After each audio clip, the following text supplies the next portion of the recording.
All right, so we are given here in example 1. There's a part A and part B, 2 different problems. And it says, determine whether the functions are inverses. Okay? So if these 2 functions are inverses, then like when I plug 10 into F, I get something out. And if I plug that number into G, I should get back 10, right? However, a mathematician, if you just did that, would say that doesn't prove that they are inverses. Because there are some functions out there that aren't inverses that if you plug in one special number to one and get something out, just for that number, it happens to work, right? So you can't use the number example to prove that anything are inverses unless you use every number, which would be impossible because there are infinitely many of them, right? So we either have to use algebra, stuff with x, or we could use the graph to show us that it's true. So the first thing we're going to do is we're going to use algebra, which means if these 2 are inverses, then when I compose them together, when I do f of g of x, the answer should be x, right? But it should also work the other way. If I do g of f of x, and they're inverses, then the answer should be x. So that's basically what I'm going to check to see if it's an inverse. I'm going to check, does f of g of x turn out to be x? Okay. And g of f of x turn out to be x. You need to check it both ways because, again, there are some things mathematically, right? You guys have caught on to patterns before, and you're like, oh, you always use the last number. And it's like, no, that just happened in that one, okay? Like, we've all seen that before. So it's the same idea here. It needs to work both ways, or it's not truly an inverse, okay? So this is something we've done before, right? Composition. So f of g of x, I'm going to replace g of x with what it's equal to. So g of x is equal to x plus 4 over 3. So plugging into f is x plus 4 over 3. Okay? So then I need to take the f function. The f function looks like this. 3 times whatever you're plugging in minus 4. Okay? And again, what I'm plugging in is whatever the g function is equal to, which is x plus 4 over 3.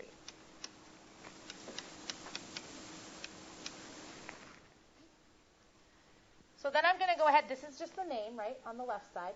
So I just need to work out what's on the right side and see, does it equal x or not? I'm really, if I want it to be an inverse, I'm really hoping it equals x. Okay? So 3 times this fraction, the 3's will cancel out, and I'll have x plus 4. And this equals x. This means they could be inverses. I'm halfway done, and so far the evidence is saying yes. Right? So now I got to check the other way that we could compose the functions. What if I take g of whatever f of x is? Okay? So f of x is 3x minus 4. And so then remember, to finish this, you need to take the g function, and the g function is something plus 4, all being divided by 3, and plug in what you're being asked to plug in, which in this case is 3x minus 4.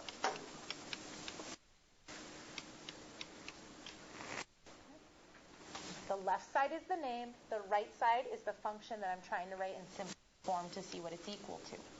So I have 3x minus 4 plus 4 over 3.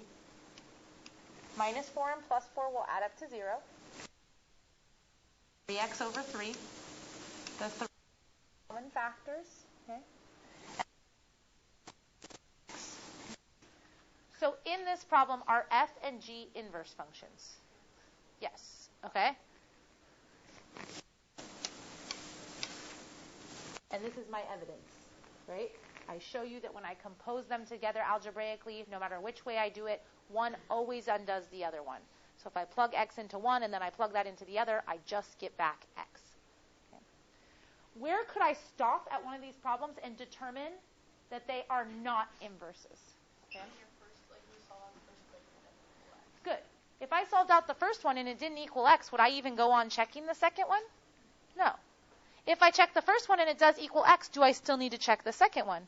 Yeah. Okay, sometimes mathematically things will work out one way but not the other. Okay? Are we okay with how to check if something if two functions are inverses algebraically? Okay, use composition. This is why we had to learn that skill. Okay, so we could really just kind of use it to check if things are inverses. Okay. So if we go ahead and we graph the two equations, sorry that the formatting's a little bit funny. Okay, so again, f of x is 3x minus 4. Okay, so that is a 3.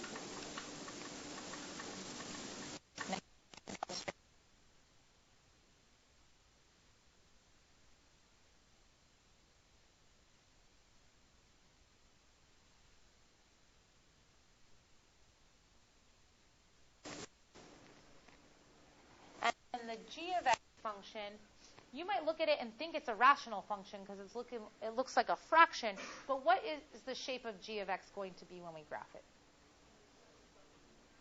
Yeah, it should be a reflection of this, so that should help you, since we already know that they're inverses, right? But just looking at the equation of g, what family does that function belong in? Linear functions, okay?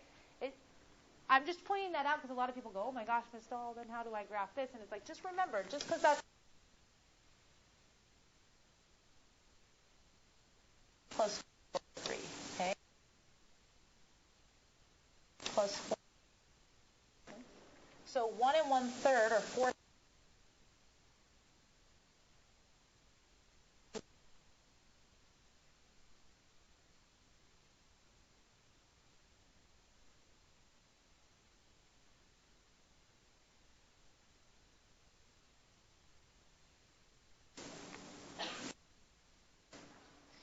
And then if these are inverses, we should be able to draw in the line of symmetry y equals x.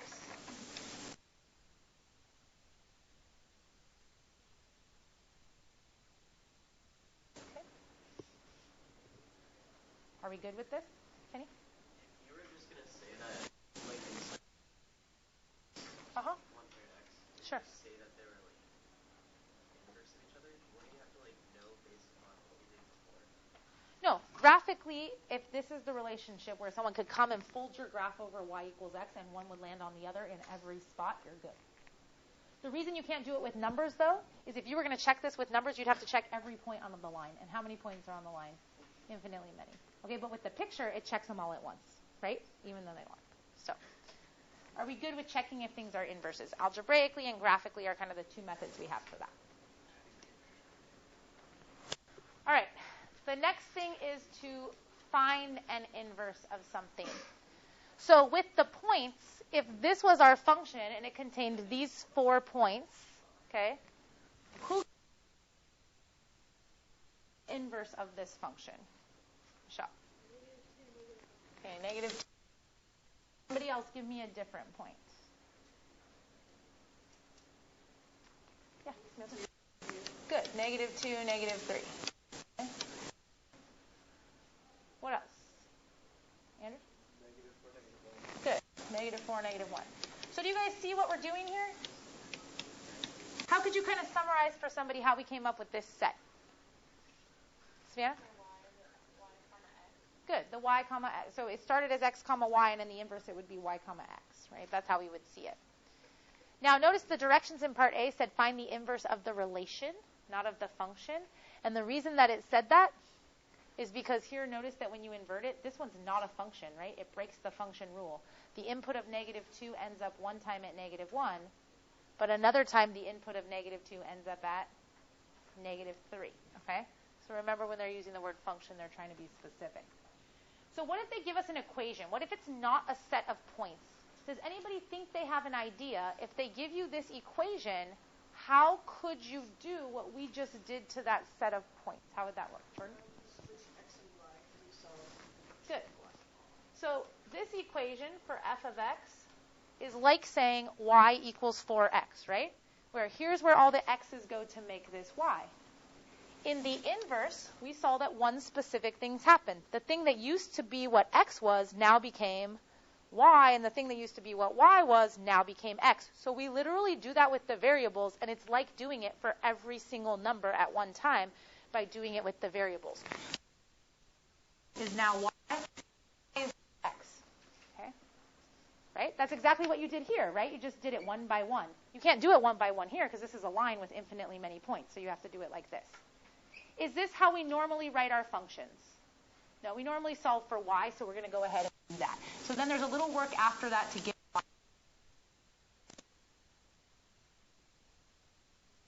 First function is going to be x over 4, and notation-wise, since the original function is called f of x, our of x over 4. Are we okay with this? All right. So if you somebody they're like, man, the teacher keeps giving me these equations and then telling me to find the inverse, what would be the general procedure that you would give them to do that? What did we do here? Albany? Good. You switch x and y because that's what inverses do, right? Then you have the inverse function, but it's not written in the form we want it to, so you solve for y and get y alone, and you have your new form of the function, which is its inverse. Okay? All right, we'll let you guys, let's see. We'll do part D. Sorry, it's not written well. I told you the formatting got messed up when I...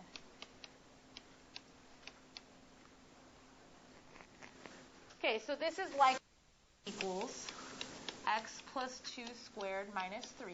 The procedure is always the same, but this is going to really show how good you are at your algebra, so to speak, in the solving realm of things.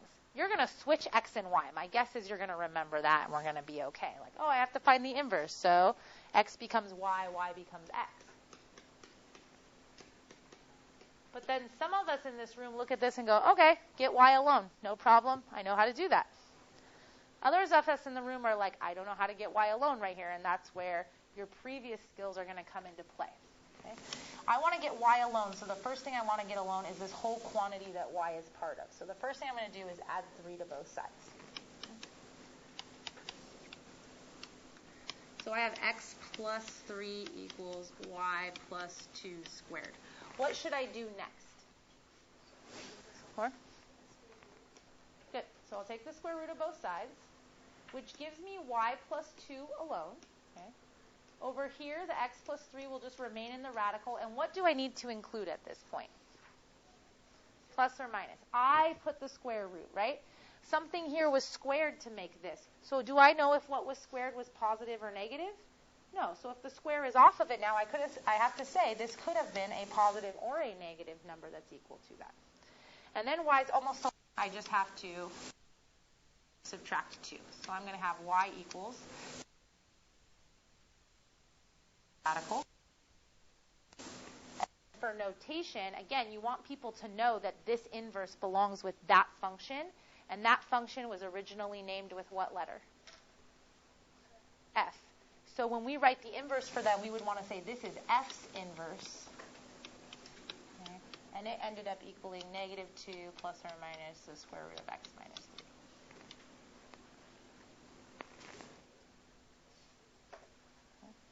Oh, plus 3. Thank you. Are we good? All right, so the last thing, I'll let you guys work on. There's a lot of extra problems in here, so if you want extra practice finding inverses, they're there. Okay, so the last thing we're going to look at is, here's a function. Is its inverse a function? Okay. Now, in order for me, this asks us to draw the inverse first, and then we'll come up with an idea. So if we're going to draw the inverse, what we want is we want the y equals x line here that's like our mirror, right? So we have that working for us. And then if you struggle with how to draw this, to be perfectly honest with you guys, sometimes I struggle with how to draw this because it's like the slanted line is the mirror and it's hard for me to flip it right over. Remember what's happening with the points. If on this graph I see the point 0, 2, what point do I expect to have on the inverse of this graph? 2, 0. So that can help you get through some of the shape that you need to get to if you struggle with drawing the picture that you're trying to draw and reflecting it over that line. Okay? You can use some of the algebra to help you do that. So I had 0, 2, so I expect 2, 0. Here I have 3, 0. So I expect 0, 3. Here I have negative 3, 0. So I expect 0, negative. So kind of something like that, and then this goes a little.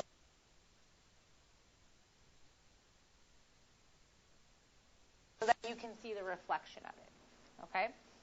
So physically, using the point sometimes will help you reflect over the line if you're not good at visualizing that spatially, okay? So the first graph that was here, the original function, is it a function? I guess I should say relation because we haven't decided yet. Is this that was drawn in black, is it a function? Yes. Okay, what kind of test do you guys run to make sure it's a function? Yeah, this little vertical line test, right? So that no x has more than one y that lines up with it, right? Is the inverse a function? No. Okay, so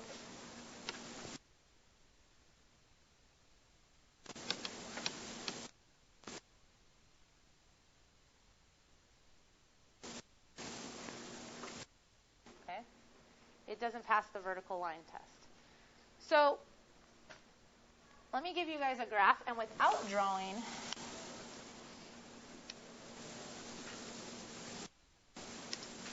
okay, here's a graph of some cubic, okay? Is that a function? Yes.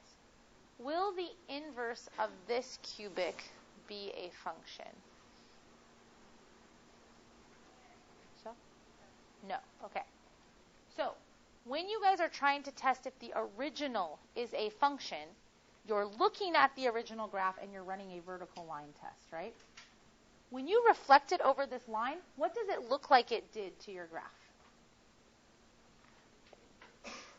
Kind of turned it like sideways, right? Okay. So when you turn this kind of sideways, is it going to pass the vertical line test? No. So there's actually another test in mathematics, and they say, this is why they say it's useful. You can look at the original graph, and without ever having to draw that inverse, you can tell me whether the inverse of that graph will be a function or not. So you can look at the graph, and you can say, here's the original function. It is actually a function because it passes the vertical line test, right? Then I could ask you, without drawing anything else, will the inverse of this be a function or not? Any idea what test I could run then to see if it's going to work or not? Jason?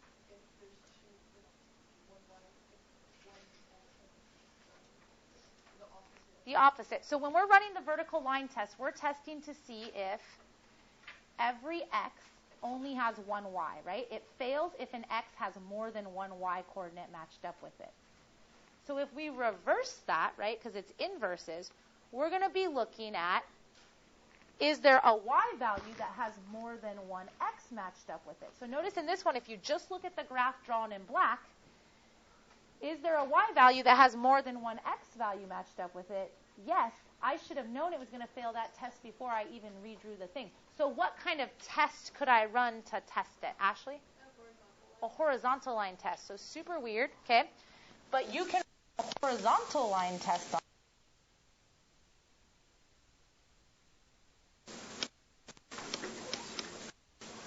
Okay? But it answers the question, is the inverse of the graph a function? You are seeing on the graph. It's not answering anything about that. It's telling you if you took the inverse of this and you drew it, it wouldn't pass the vertical line test, but you can know that by taking the original one and running the horizontal line test. Is that okay with everybody? All right. So that's one way that you can tell. You can always redraw it and go through that. It's just sometimes that's going to be time consuming and sometimes complicated. Okay? All right. So inverses. Algebraically,